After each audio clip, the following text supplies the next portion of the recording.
Turnstile did a massive show in Baltimore over the weekend that was 100% free. This is insane. Look how many people are here. A lot of people pulled up to this. Today I want to tell you how this happened, why it's important. Oh, wow, we got the guy. We paused right as the guy's mid-flip. That's pretty cool. And I want to talk about if the band sold out or not, okay? And I want you to comment your opinion. Do you think they sold out? If so, why?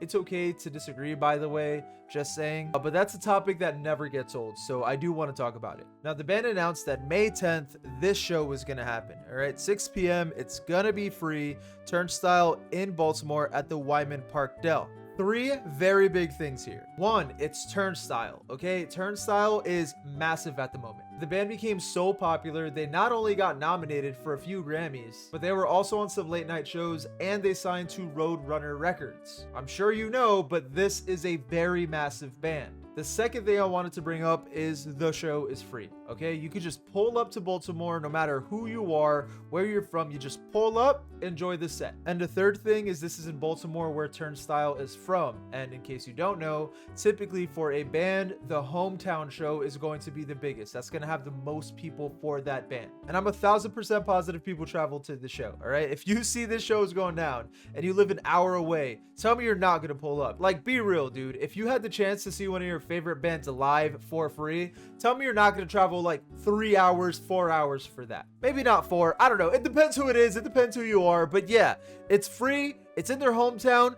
Big band. This is obviously a recipe for extreme success. Now, Turnstile is a band that a lot of people call sellouts because they don't play hardcore like they used to. Listen to Pressure to Succeed and then listen to Glow On and you're going to hear a massive difference. And on the surface, all right, like if you don't look any deep into this band, you might think, yeah, they kind of seem like they sold out. But if you look a little bit into things, I don't think you can call them sellouts. This is a free show, and what I didn't mention yet is raising donations to benefit healthcare for the homeless.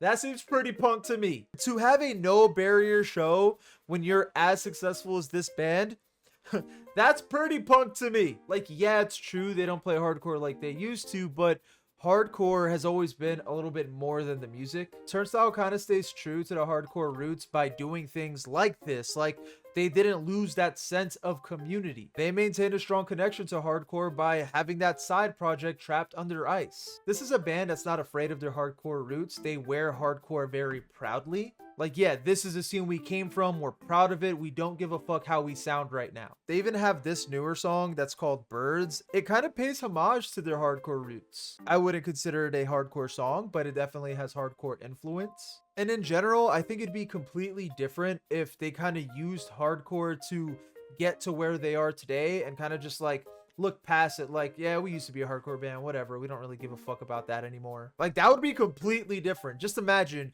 you use this scene to bring you where you are today to then just forget about them, leave them in the dark. Like, yeah, that's in the shadows. Like, who gives a fuck about hardcore now? Like, that would be completely different. But they're not like that. They never abandoned it and they kind of made opportunity for the scene. So I don't know, man. I feel like Turnstile is extremely important. And on top of this, like, I'm gonna be real with you, if they just kept doing hardcore over and over and over again, I feel like it would just get boring and repetitive, especially if they don't want to do that sound anymore. They've said in an interview, like, we want to play more than hardcore. And hey, I'd rather them be different and expand and explore other genres than just play shit that they're tired of playing or like, just, I don't know. I don't want to hear something that they're bored of. There are bands that play only hardcore and stay true to this sound, and that's 100% fine, and I respect that. But if a band doesn't want to do that anymore and they just want to see what creative direction they can go down, why not? Why not? As long as they're staying true to their roots and as long as they're not ashamed of hardcore or like just trying to hide that they used to be a hardcore band, like, honestly, who cares? The band is clearly still doing really cool things today. And check this out. This is pretty cool. The band recorded their set using like this late 90s video effect. This reminds me of like classic skate videos and shit. It's really cool and really fitting for this new era of Turnstile we're seeing. Extremely fitting of their aesthetic. And if you don't want to watch it in that kind of like filter, other people went to the show and uploaded their own sets that they recorded, and this is pretty fucking cool. There's so much footage from so many different angles. Like, check this out. A guy caught like the speaker falling as a result of people stage diving. Like, the speaker ended up tipping over a little bit. Thankfully nobody got hurt. It wasn't a big deal.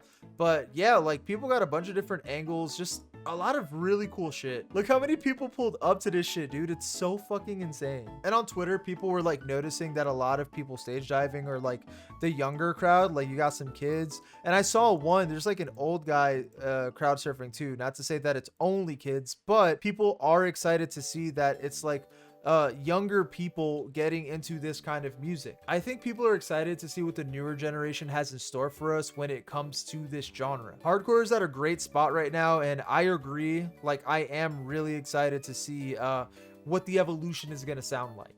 Check this out. This is a great video. Who's this by? Gloss? Oh, not the Rouge the Bat profile picture. Yo, go check this guy out. I wish I went. I'm not even too far from the venue, okay? I just had to spend my Saturday with my mama for Mama's Day. Speaking of, if you're a mama, happy Mother's Day. Happy Mother's Day to your mom. If you're a MILF, hey, especially happy Mother's Day to you, all right? Shout out to my mama, shout out to your mama, shout out to you, and shout out to my MILFs. Now go ahead and click right here because I brought back the moist meter, okay? I did a moist meter on Nick Nocturnal and Charlie's new track. What was it called? All Wrong? Yeah, it was called All Wrong. Go ahead and check that out. It was really fun to do.